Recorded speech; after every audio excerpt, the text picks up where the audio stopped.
waiting. I know it is past the appointed time, but Prime Minister has just, concluded a very substantive and productive visit to the United States at the invitation of President Donald Trump. As you all know, this is Prime Minister's first visit after the to the United States after the inauguration of President Trump for a second term.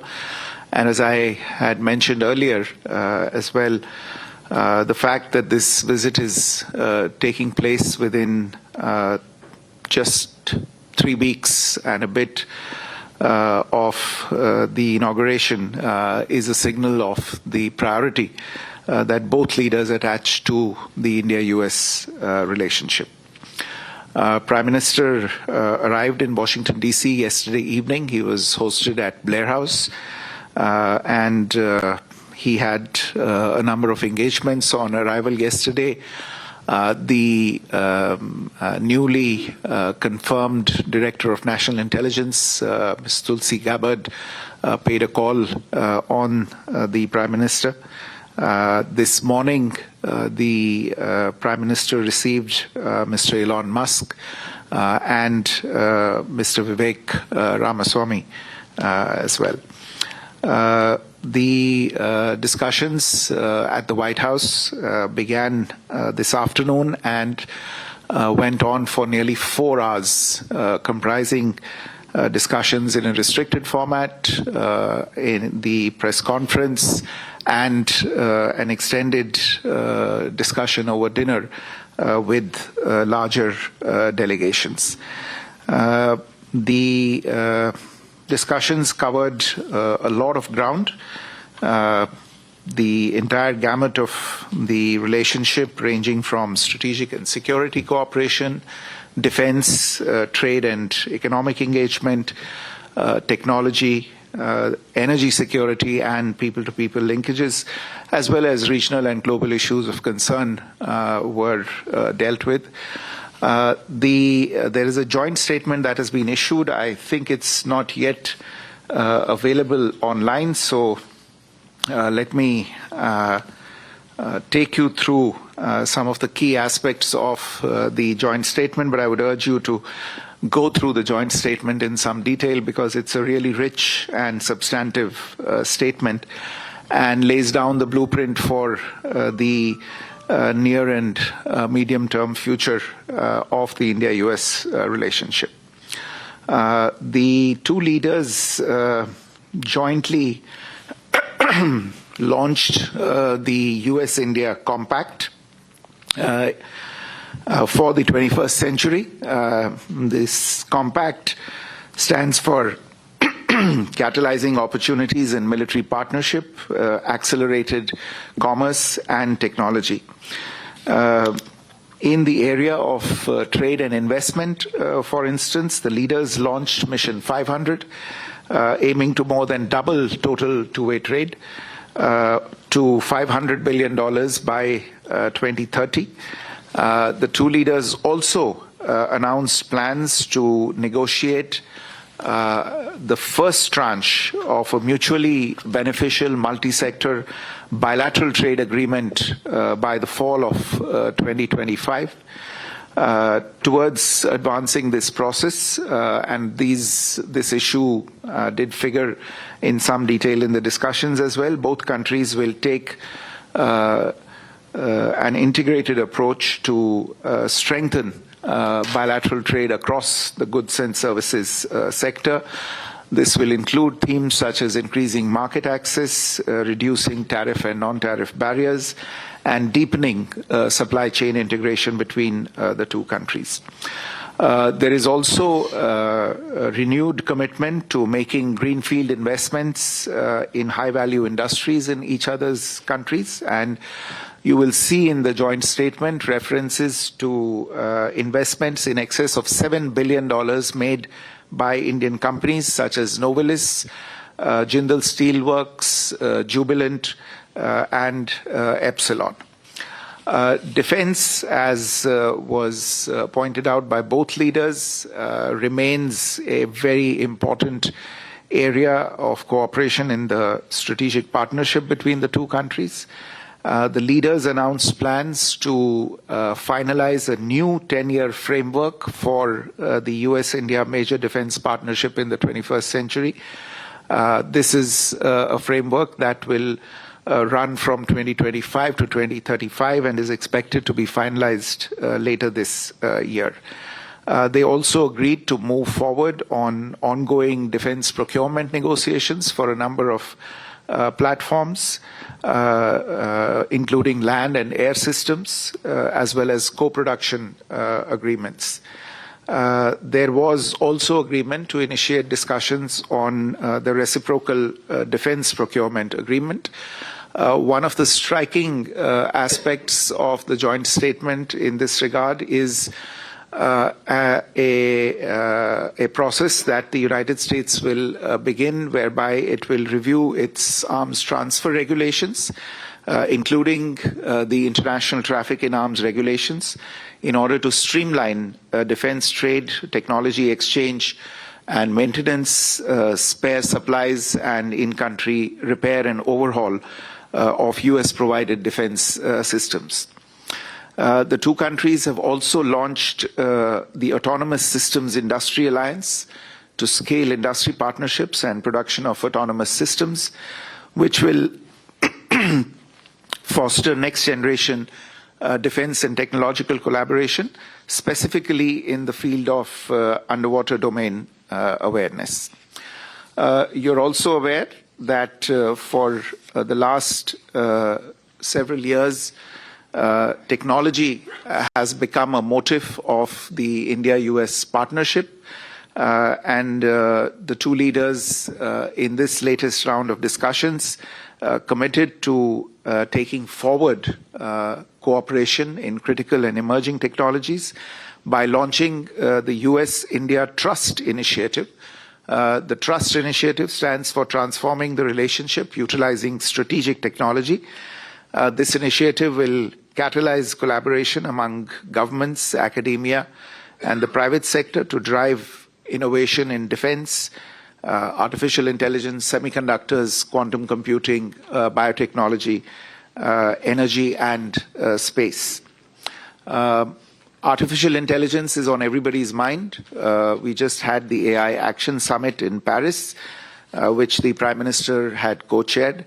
And in today's discussions, the leaders committed to bring Indian and US private industry together and conclude a US-India roadmap on accelerating AI infrastructure by the end of the year. Both the countries will work together to enable industry partnerships and investments in next-generation data centers, on access to compute and processors for artificial intelligence. The two leaders launched Indus Innovation, a new innovation bridge that is modeled after the successful Indus X platform for defense applications. Indus Innovation is meant to focus on space, on energy, and other emerging technologies. A new US-India cooperative program to recover and process critical minerals, a strategic mineral recovery initiative, has also been launched. Under the Trust Initiative, incidentally, the two sides will also address export controls, enhance high-technology commerce, and reduce barriers to technology transfer between the two countries. In the energy area, this is a subject that has remained in focus in the bilateral relationship in the recent years. India is a significant buyer of US energy, and today's discussions covered a lot of ground on this particular subject. In order to ensure energy security, the two countries agreed to work together on the production of hydrocarbons and for commerce in hydrocarbons to support global energy price stability and secure affordable energy access. In addition, there was agreement to realize the potential in the area of civil nuclear energy, building US-designed nuclear reactors in India, and taking forward that process also through large-scale localization as well as technology transfer. And of course, the two countries have been discussing for some time cooperation in small modular reactors, and that is again something that was flagged today. The obstacles in realizing this cooperation in previous years on account of some of the legal provisions that have remained in place in India have already begun to be addressed. You would have noticed the announcements that have been made in the budget in this regard. And we imagine that these progress on these issues will enable us to realize the promise of cooperation between India and the United States in this very important sector.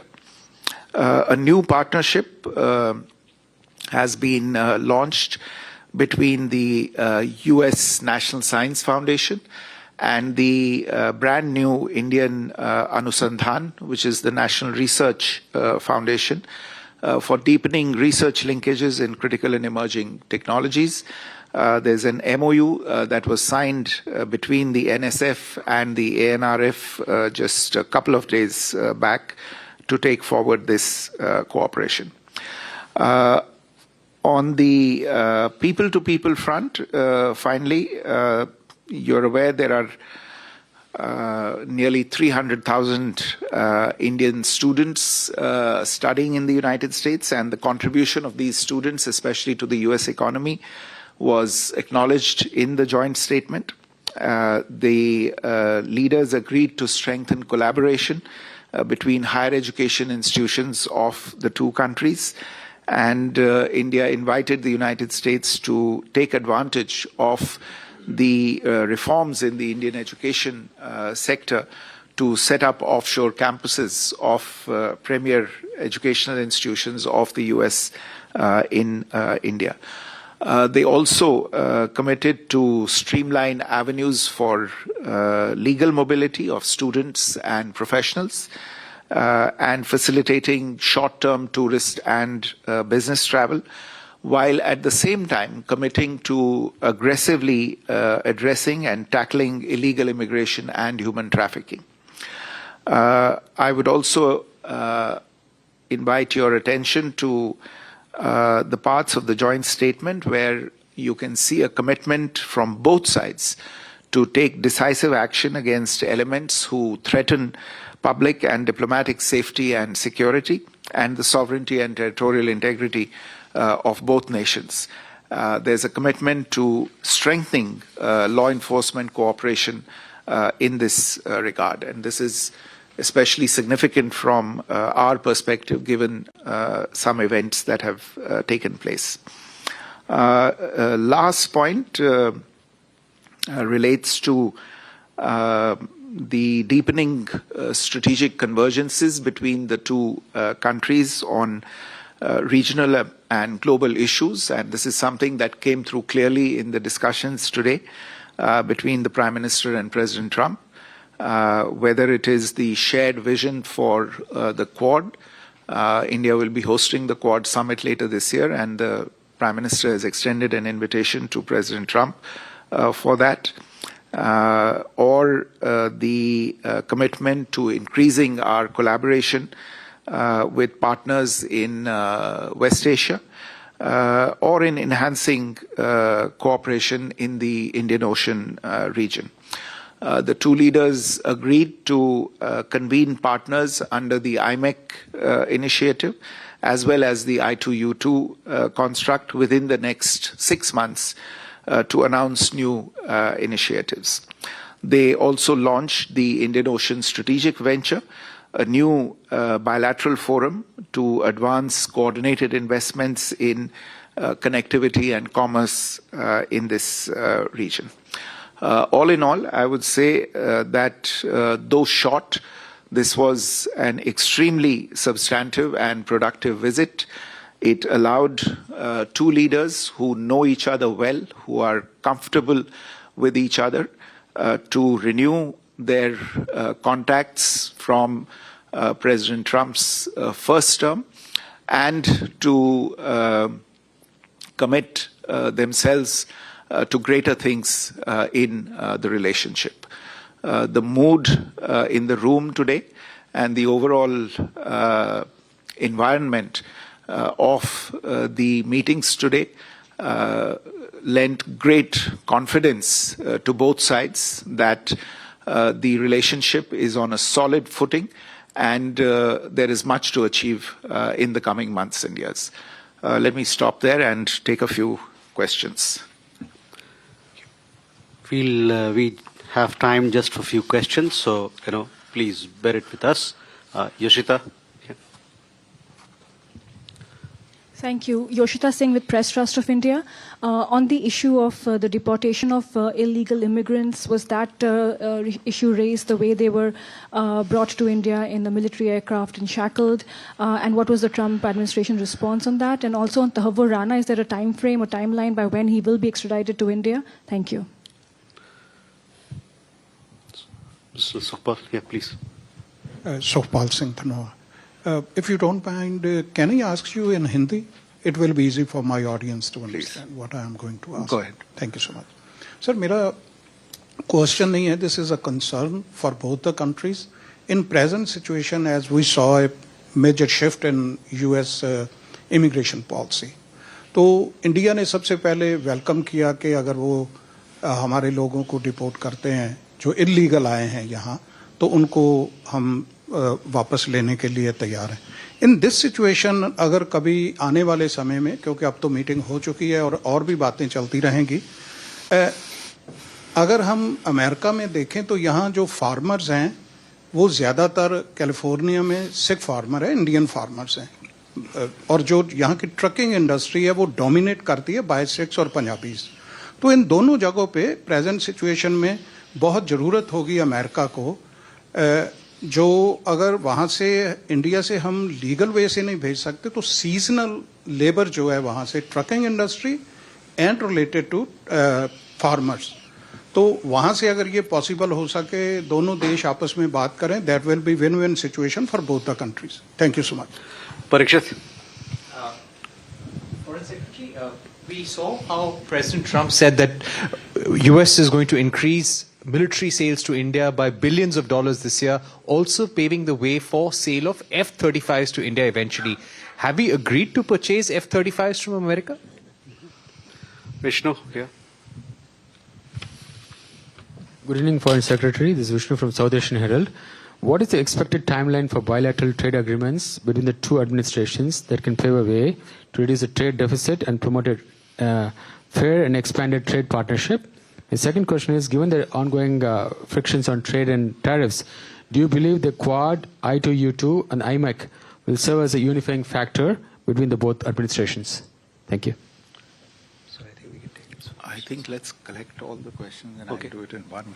Okay. Please. Sam Shubhendu from DT India. How is India to interpret President Trump's statement on India's neighborhood, Bangladesh? Okay. Question here, please.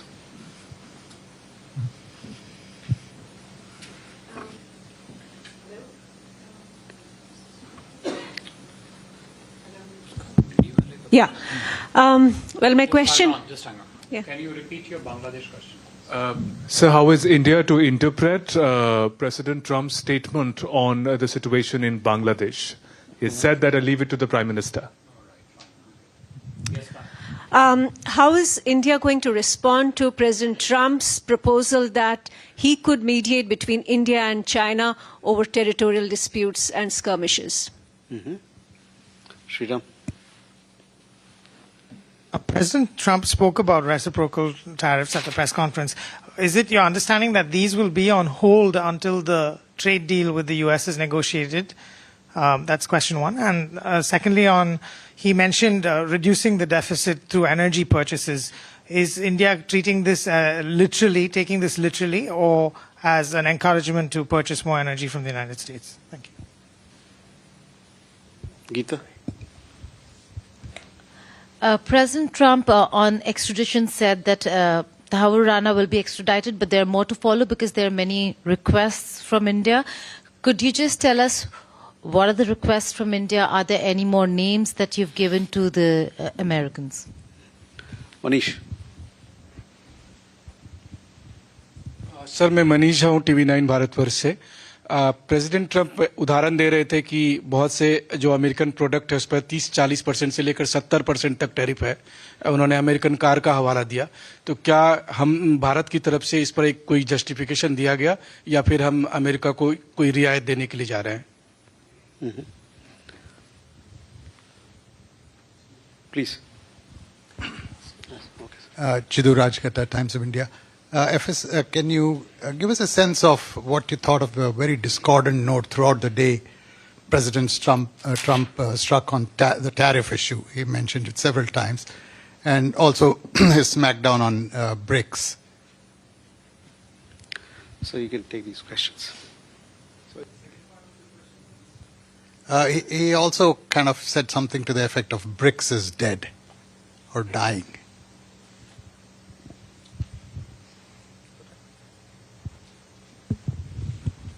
Let me try and address. I think some of the questions and concerns are common, but insofar as the issue of illegal immigration is concerned, yes, it did figure during the discussions today, and the Prime Minister said, as I think he mentioned during the press conference as well, and during the discussions also he said that India has made its stand very clear that if there are illegal immigrants proven to be Indian citizens in any country abroad, we will take them back.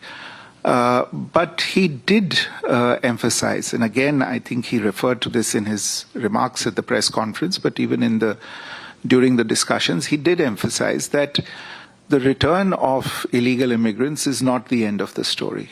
There is an ecosystem that thrives on this racket and that promotes and enables this racket.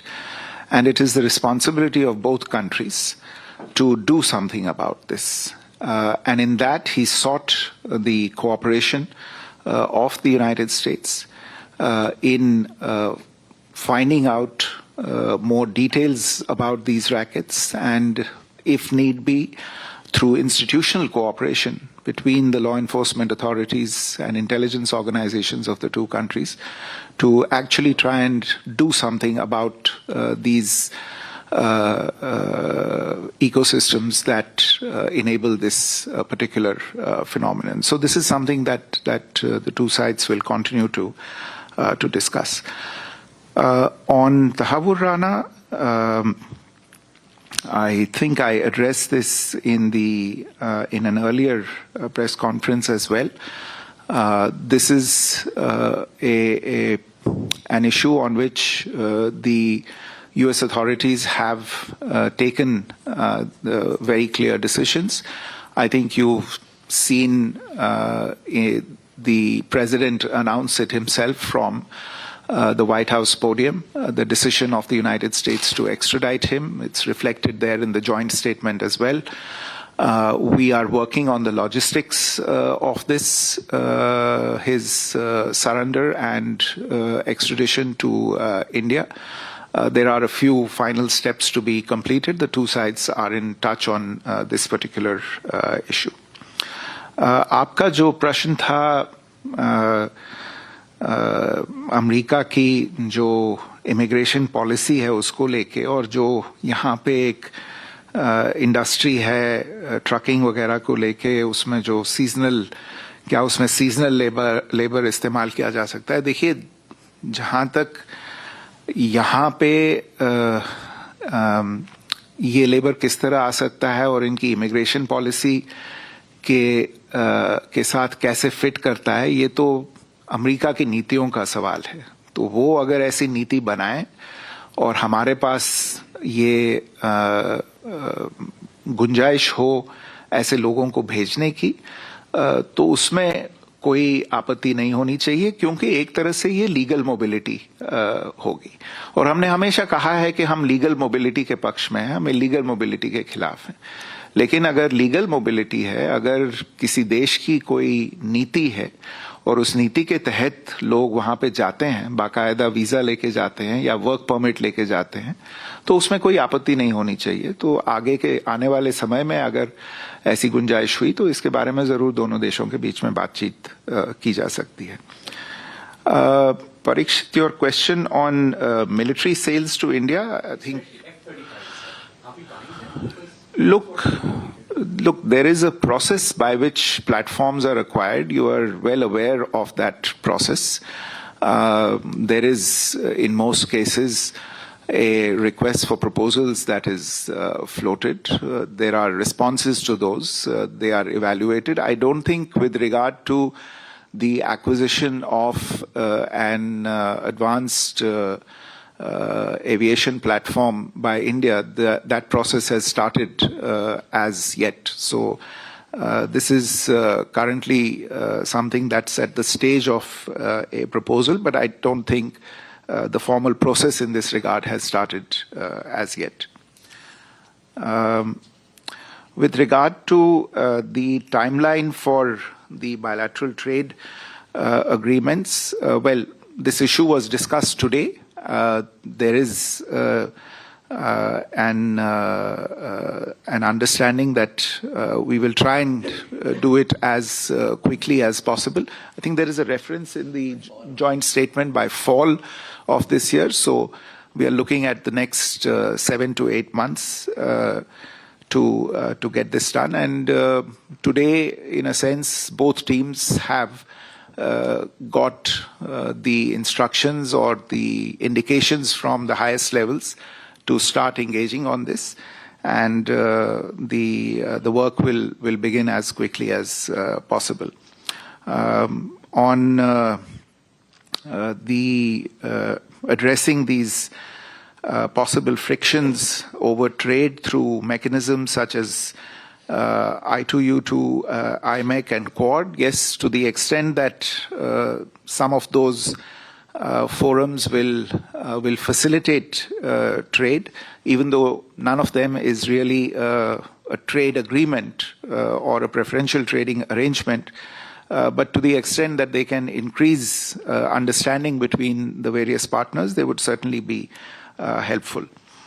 On what we make of the statement on Bangladesh, well, just to share with you that this was a subject that was discussed between the two leaders, and the Prime Minister shared his views and indeed his concerns with regard to recent developments in Bangladesh and how India sees the situation. I think we hope that the situation in Bangladesh will also move forward in a direction where we can pursue relations in a constructive and stable way with them. But there are concerns about that situation, and the Prime Minister shared those views with President Trump. I think your question about the offer to mediate between India and China, I suspect you know the answer to this question. We have whatever issues we have with any of our neighbors. We have always adopted a bilateral approach to dealing with these issues. And it's no different between India and China. We have been discussing any issues that we have with them on a bilateral plane, and we will continue to do so. On reciprocal tariffs and what the fate will be, look, we have indicated, and the two leaders have agreed today to start discussing trade and tariff-related issues. So I will let those discussions start before pronouncing on what may happen with regard to the plans that have been announced today by the US administration on reducing deficit through energy purchases. Well, I mean, we are a significant purchaser of US energy in any case. I think last year we purchased about $15 billion in US energy output. There is a good chance that this figure will go up to as much as $25 billion in the near future. And so therefore we are a significant producer, and today's discussions did focus considerably on the possibility of more energy purchases. And it is entirely possible that these increased energy purchases will contribute to impacting the deficit between the two countries as well. On extradition, yes, there are other requests as well. I won't go into the names immediately, but there are other requests that are registered with the US authorities. I think the other questions were also essentially on tariffs, and I think Chidu's question on tariffs being a discordant note. Look, I would say that, you know, we've been hearing about tariffs for quite some time, and in today's discussion between the two sides, this issue came up quite normally in the talks between the two leaders. They both had their perspectives, but what's more remarkable is, or what's worth looking at, is the fact that we have a way forward on this issue in terms of the undertaking to discuss or start discussions on a bilateral trading agreement. And this may actually be a very good opportunity to take forward something and conclude something which was actually foreseen in the first Trump administration. There was, you would recall, a trade deal that was on the anvil at that time. For various reasons, it did not go forward at that time. So therefore, in the current environment, we see these developments as an opportunity to take this issue forward and come to a mutually beneficial understanding about these particular issues. I think that about takes care of all the questions. I literally have a plane to catch, therefore we'll have to run. Please, sorry. No, I think there's a flight to catch, so we'll close the Prime press Minister conference. waiting. Thank you. Thank you very all much. Very much.